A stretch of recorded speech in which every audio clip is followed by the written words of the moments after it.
Dr. Jewel Mason, who is working on the drums, audio. Yeah, competing with the drums tonight. That's what we're doing. Miss Mia Monroe, she's one of our counselors.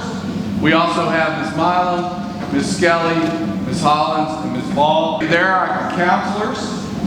We have various different kinds of counselors. We have school counselors. That's the ones that we're probably the most familiar with. That's Miss Milam, Miss Skelly, Miss Monroe, Miss Hollins, and Miss Ball. But we also have some other counselors that come and work with our students. Some STARS counselors. That's students taking a right stand. They also provide counselors. Mr. Wilbur is new this year, as is Miss Skelton. Kelly Stewart is our 504 coordinator. That's a new position for this year. And Sarah Curtis is our social worker, who works with our students that may have needs that fit in her area as well. Communication tool, if you haven't noticed, Ms. Lamb sends a lot of emails and a lot of things like the 11th hour. That's in an effort to make sure that everybody understands. Everybody is well informed and up to date on everything that we do.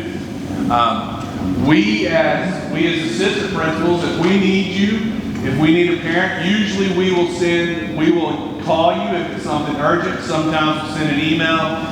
In my particular case, I almost always try to make a phone call, back it up with an email if I don't get an answer. 11th hour daily emails, I said that. The school website is a very good place to get information about our school and events and our calendar.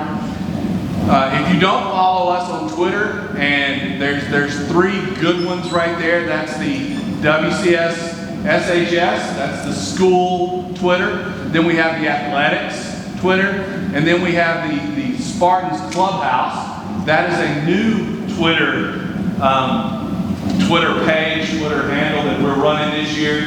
That is kind of all things Summit. It's completely student run. So under our supervision from like Mr. Nichols, who is running our AV tonight, they run this Twitter page so that the kids kind of are in charge of this. They have huge buy-in with that. It's a really good page. You should follow it if you don't. Scholar and Schoology, they go hand in hand. If you don't know how to use that, you should be trying to get that. Schoology is the space where teachers talk to students about their assignments. They post assignments. Almost all of our assignments are electronic. Some have paper copies as well, but students can access that. You don't have access to that as parents, but what I do for my students, I get them to open up their computer and log on, and now I have access to what it is. Skyward, you do have access to that. That is the grade book. So Schoology provides the assignments, what's due, when it's due, the nuts and bolts. Skyward is the grade book page. That's the difference between those. And we want to make sure that you hear us say this.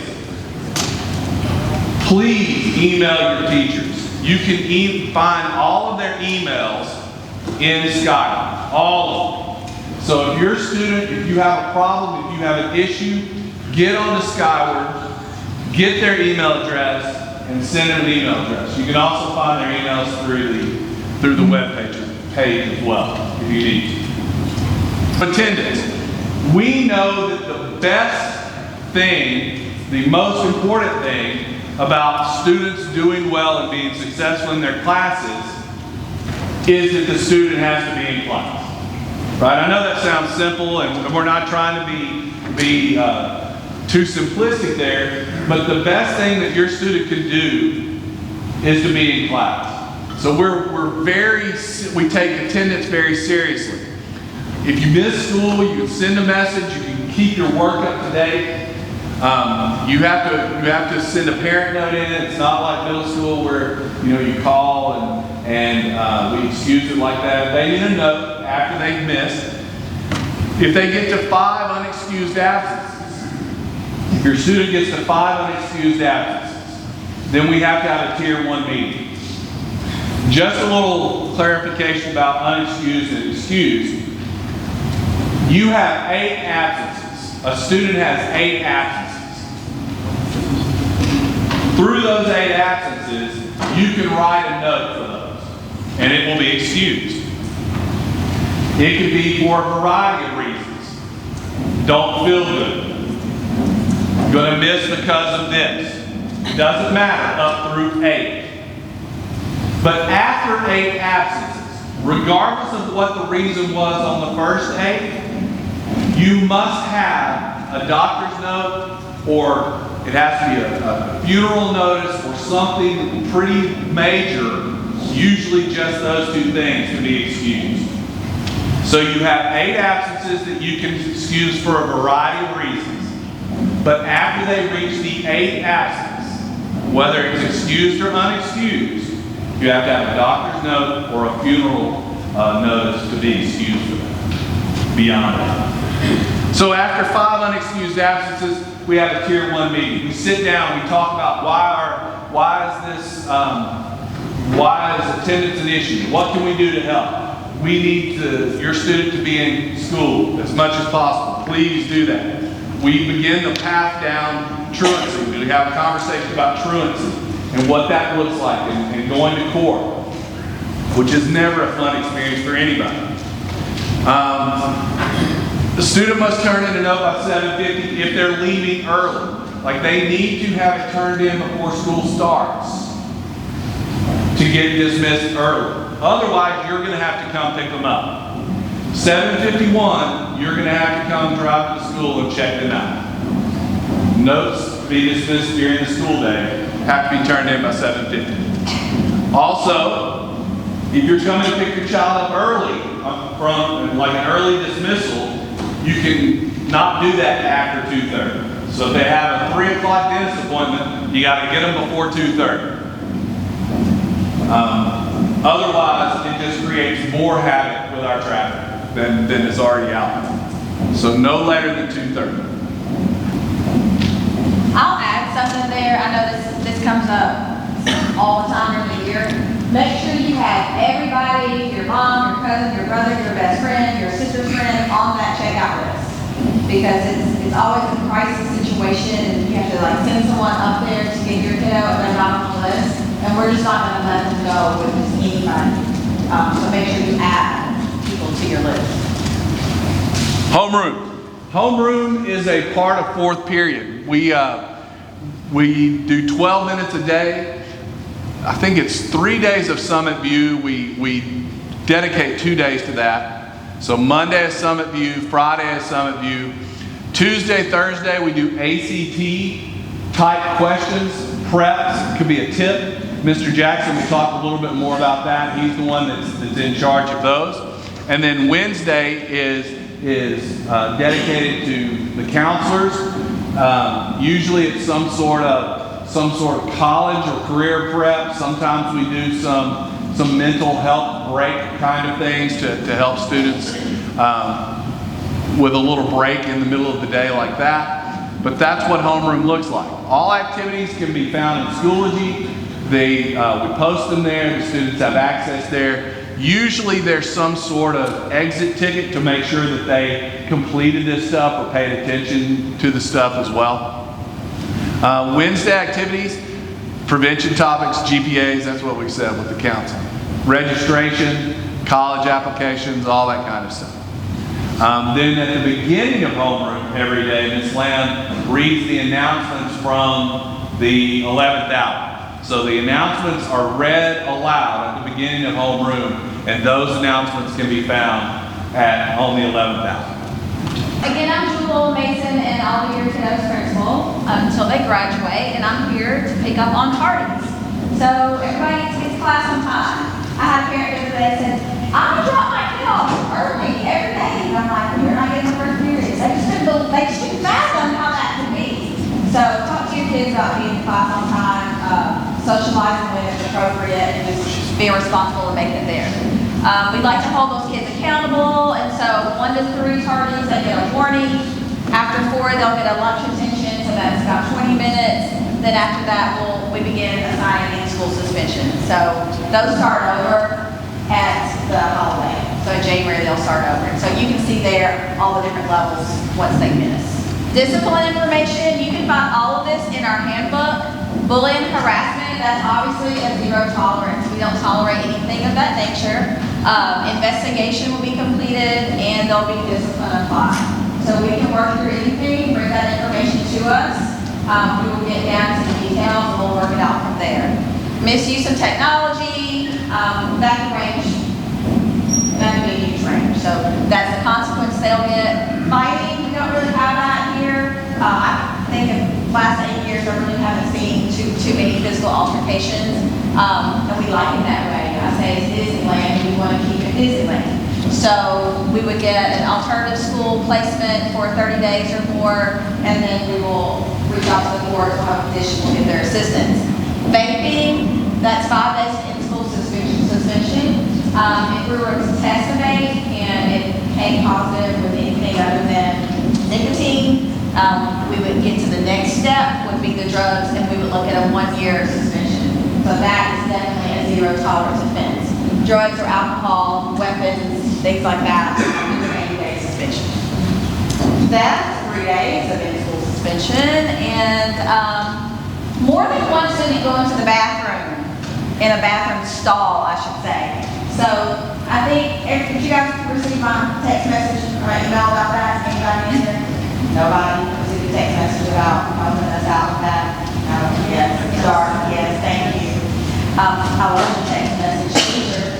You may not, but it's an easy way to blast information. So we can help with that. Kids are just congregating and like hanging out in the bathroom. You know, that's never any good, right? So if we see some kids and there's more than one kid in the stall, then 2 administrators, they will search, etc. So we'll figure that out and we'll contact you. If there's ever a search of any reason, we'll definitely contact you guys. Searches. When can we do a search? If there's any reasonable suspicion, we can do a search. So again, we'll contact you if that's the case. These are the consequences that we use at the moment. Lunch detention, ISS, the Alternative Learning Center, which is in Franklin, or we'll get some support from Juvenile Services. Lunch, what does lunch look like? It's fun. If anyone's ever been in the building and seen their kids at lunch, we have a 40-minute lunch each day, and that's designed so students can work with their teachers the first 20 to 25 minutes or so during the teacher's office hours. So there's no better expert than the teacher. So if they're having trouble with math, then they need to sign up or go schedule to see the math teacher during that math teacher's office hours at the beginning of that 40-minute period. There are club meetings that can take place during lunch. That's the time we're all unified, we're all together. Also, we need help with keeping the building clean. Not to sound judgmental, but sometimes our freshman kiddos struggle with that freedom. So by the time they're sophomores, they're a little better, but sometimes our sophomores still need a little support too. So just help everybody encourage your kiddos to pick up after themselves at lunch. Hey everybody, my name is Mia Monroe and I'm one of the school counselors. I currently work with students last name HJ through MN. And in this portion of the presentation, we are going to talk about credits and grades and why all of that is important. Your student has to have 22 credits in order to graduate. That is 22 specific credits. So over here on the right-hand side, you'll see what we call a 4-year plan. We keep these digitally on all of our students. The top half is just where we keep track of the classes they're taking, the grades they earn for both semesters, and then the bottom boxes represent those 22 specific credits, and we mark those off as they earn them. The state of Tennessee says for a regular education diploma, your student has to have 3 credits of a focus area. They have to have 4 English credits, 4 math credits, 3 science credits, 3.5 social studies credits, so that's world history, U.S. history, a semester of government, a semester of economics, and a semester of personal finance. They have to have 2 years of foreign language. It must be the same foreign language, and it must be taken consecutively. They have to have 1 fine art credit, and they have to have 1.5 years of physical education. The 1 full credit is lifetime wellness that most take as a freshman, and then the 0.5 5 credit is PE. However, if they play certain school-approved sports, they can get a PE waiver for that, where they do not have to take that semester of PE. So the best way to kind of keep up with how your student's doing, of course, is to check Skyward for grades. You can set grade notifications in Skyward where you get notified anytime your student falls below a certain grade. It sends you this little report at the end of the week that outlines everything for you. That's super helpful if you've never had to set that up. Definitely something to look into. If your student ever starts to struggle in a class, first and best source of information to start with is to start with that teacher concerning what's going on, what the teacher sees with the student in the class. We talk to the students a lot about this. Your grades matter. It is easier to start out strong as a freshman and remain strong. If a student doesn't start out as strong in a freshman year as a peer does, they will spend the next several years trying to catch up from a GPA standpoint. It's just very, very difficult to do. So all of that matters. Your transcripts, your grades, future opportunities, and we'll get into a little bit more about those types of things when we talk about the ACT. Next slide, please. Okay, so our grading scale did change this year. It's more in line now with the Tennessee Uniform Grading Scale.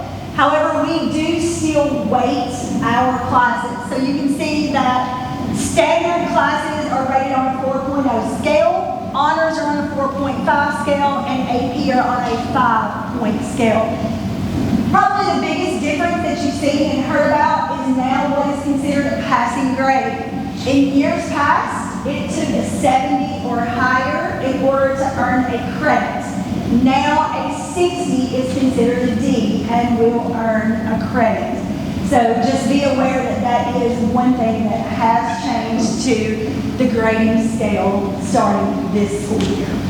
Okay, so planning for post-secondary. So when we talk to students and we start talking about post-secondary, we're talking about what are you doing when you leave Summit High School? What are your plans, whether that be two-year college, a four-year college, trade school, military, workforce. When we talk about post-secondary, that's what we're talking about. So there is, and I know this presentation will be emailed out to you all. There's some great, the district's putting out some videos now in the WCS College Focus, some great little videos with tidbits and strategies and things to check that out. We also have WCS and Tennessee Honors and Recognition, so just different diploma types for those students that are working toward whether it's WCS Honors. In order for students to qualify for that, you have to have 14 honors and 18 credits, a 3.75 or higher GPA, and of course science.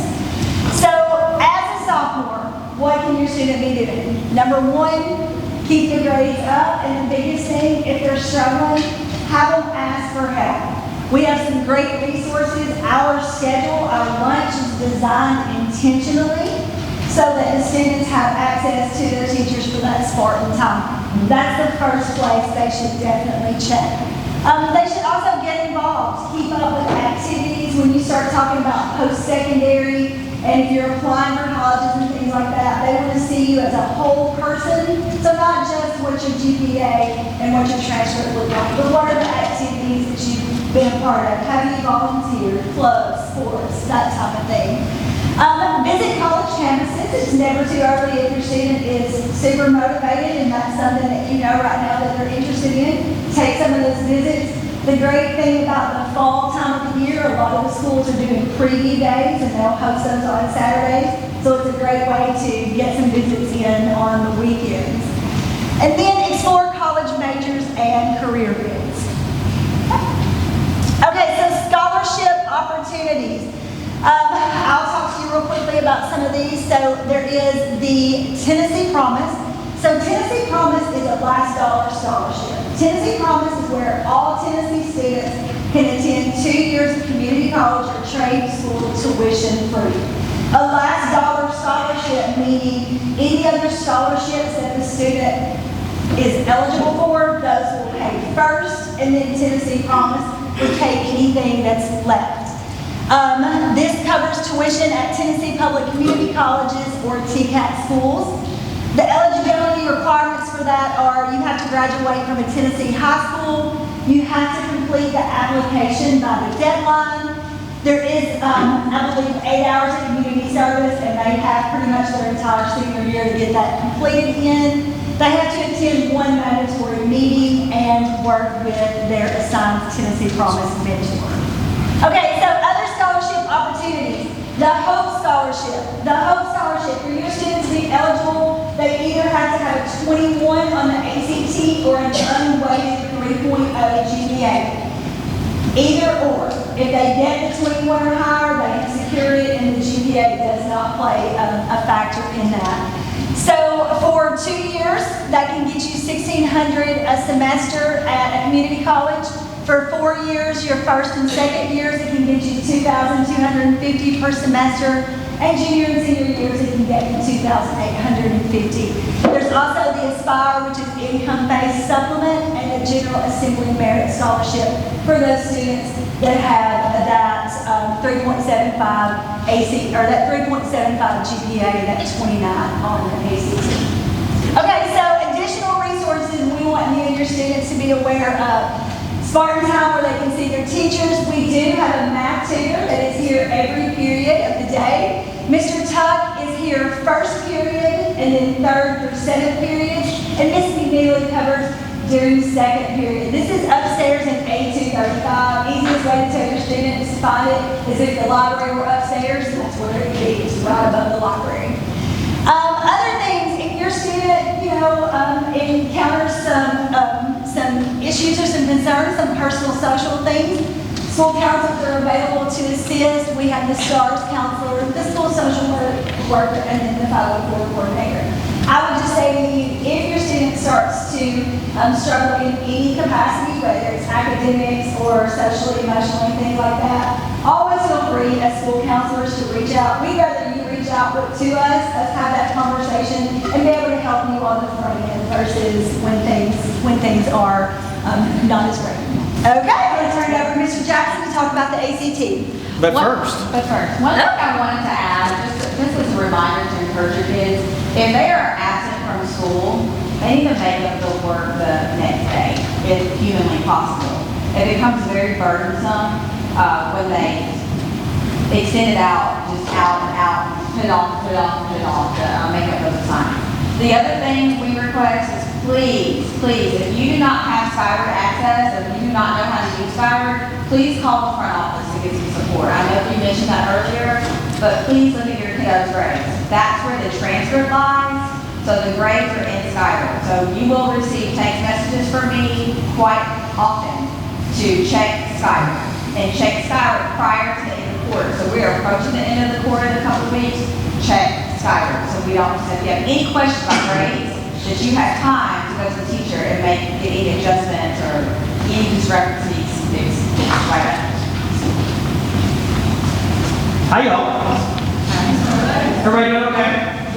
Good. I'm Drake Jackson. I teach math here at Summit, but I also am sort of the coordinator and director of our preparation for the ACT. And a lot of you have kids who are older than 10th grade, and you already know a ton about the ACT, so pardon me if I hit you with information that you already know. But I just want to give an outline for those who maybe this is their first round of the ACT.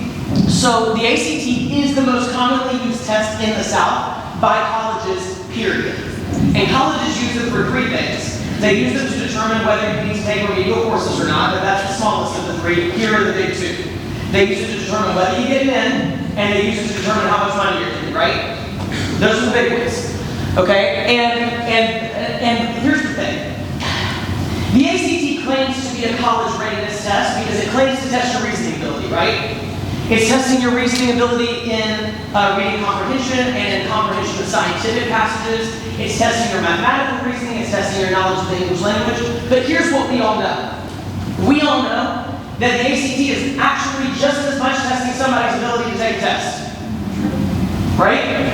It is 100% doing that. Here's the thing.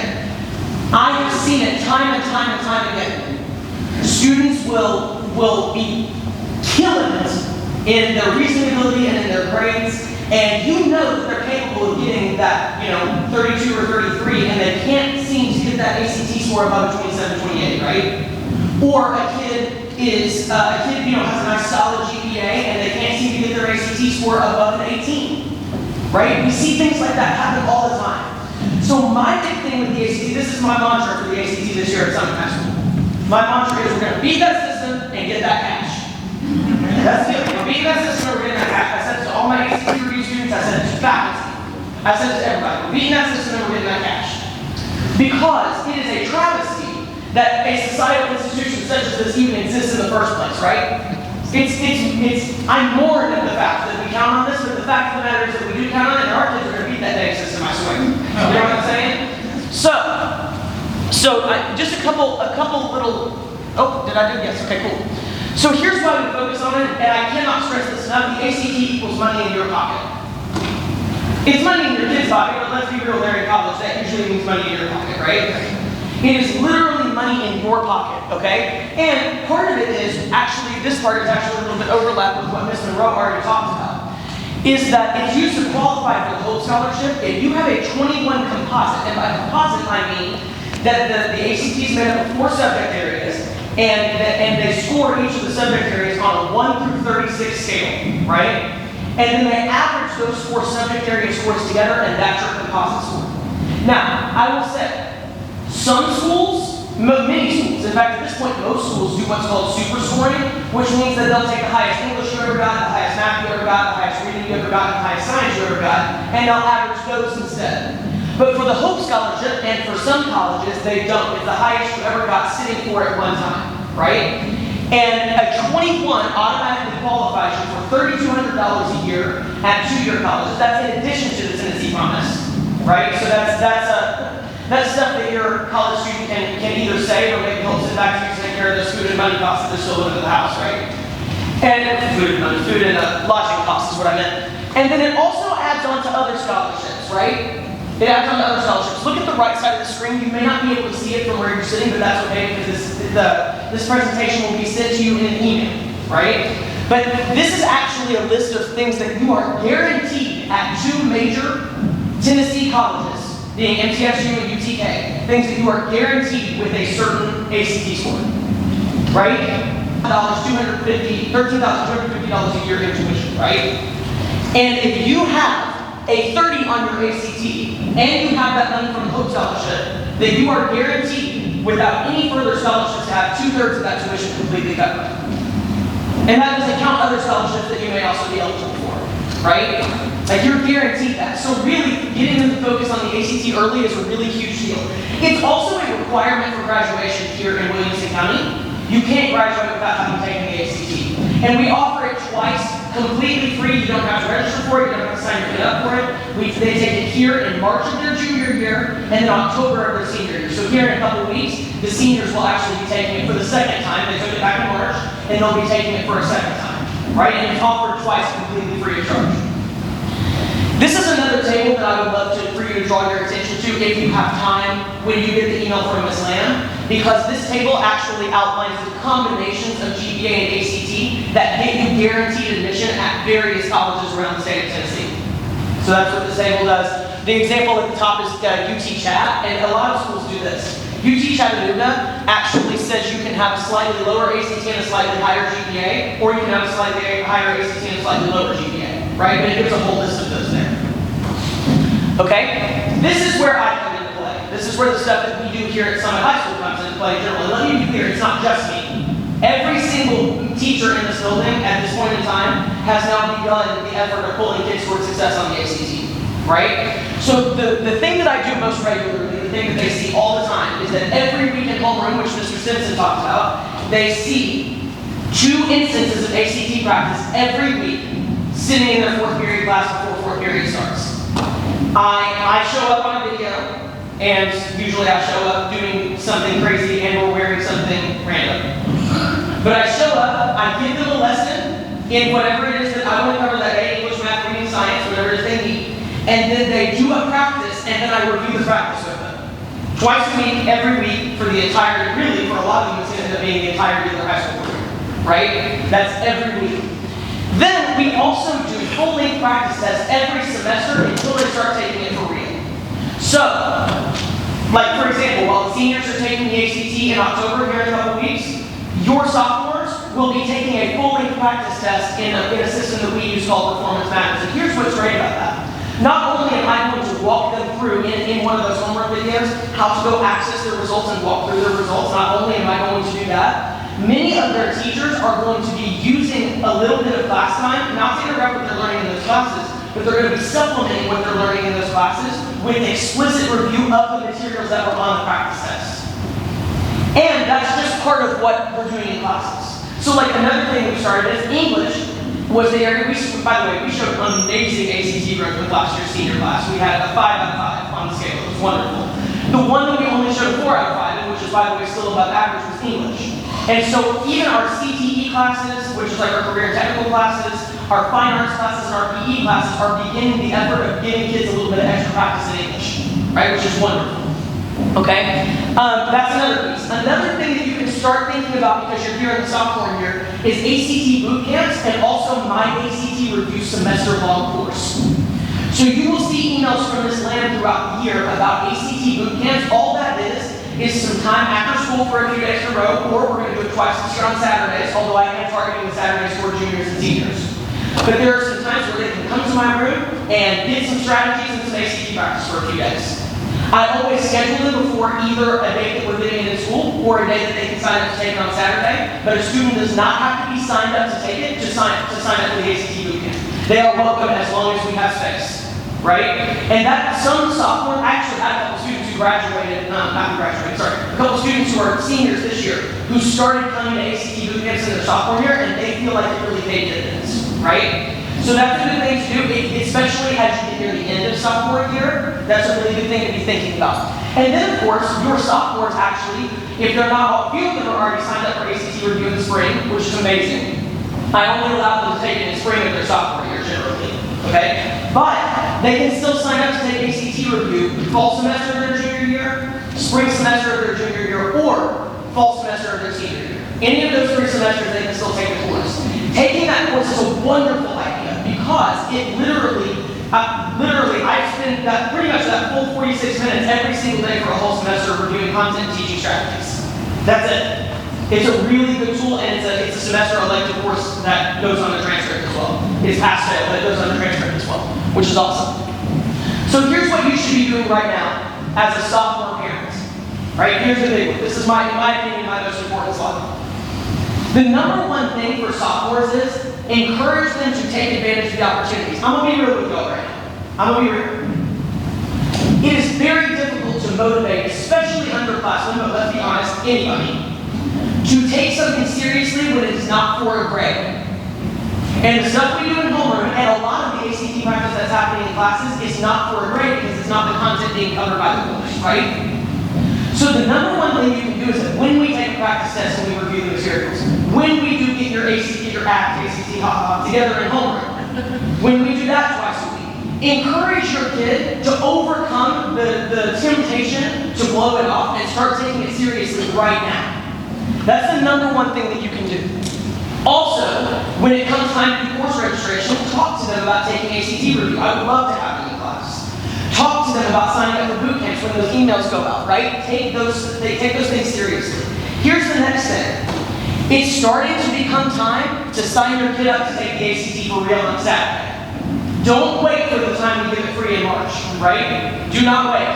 It's getting time. This is what I said. I tend to base it on what year of math they're in because they're going to be completely lost on the math session if they haven't had so much math, right? I tend to base it on the math session. If your kid is in pre-cal, they need to have already taken the ACT, right? So if they're in pre-cal as a sophomore right now, I would sign them up. I would go home tonight and sign them up to take it on Saturday, December, or whatever. It's like one of the first couple.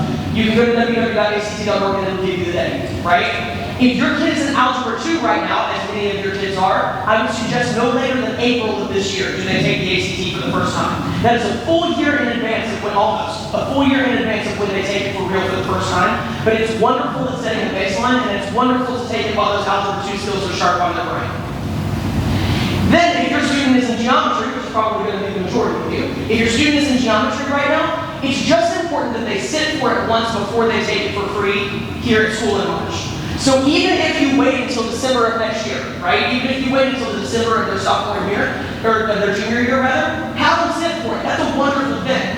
And the reason that I recommend April, June, or December as a great time for first-time test takers is because you can sign up when you go to ACT.org. You can sign up for what's called the TIR, which they've changed what it means over the years. It's either the test information record or the test information report, and this is what it does. It's beautiful.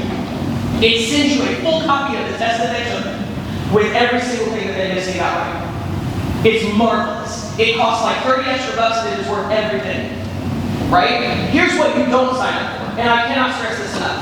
Do not sign your child up for the ACT Plus writing. I see it happen all the time. Parents have the best intentions for their students. They're like, I want my students to get everything they need. I'm going to sign them up for this plus writing. It's only $30 more. You want to know what that $30 more is? A racket. It is a racket. It is the ACT trying to take advantage of parents who don't know not to sign up for it, right?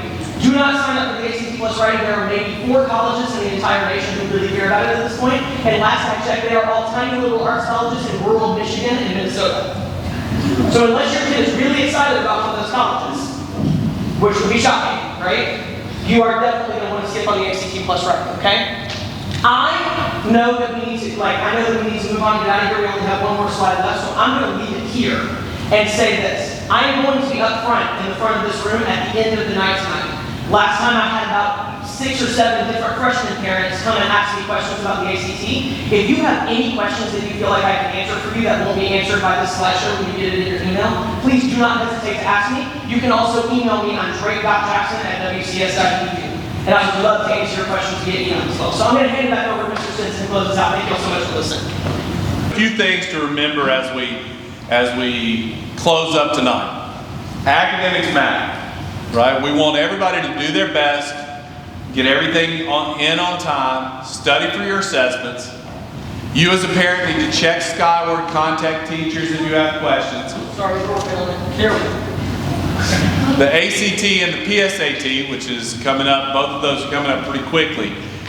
They're your first step in providing financial assistance, scholarships. Encourage your student to take those and take them seriously. Plan for post-secondary, it's never too early. That doesn't mean go pick out a college this afternoon. It means be thinking about college. That means if you go to the UT game, take a few extra minutes and walk around campus with your student. Or if you're going to Chattanooga, hop off and take a few minutes to look at UTC. Just begin the conversation. It's never too early to start that conversation. Help students get involved. We just had Club Fest about, I guess, a week and a half or 2 weeks ago. There were over 40 clubs that had tables sitting up in the commons area at lunchtime. Encourage your student to find someone to be involved with. It makes high school so much better to to be a part of a club, a team, a group of some kind. We have lots and lots of areas. Sports, clubs, arts, lots and lots of things that they can find. And then finally, join Team 25. That's your PTSO for graduating class of 2025. As I said before, we'll hang around for a few minutes if you have questions. Mr. Jackson will be over on that side. I'll be up here. If you need anything, thank you guys for coming.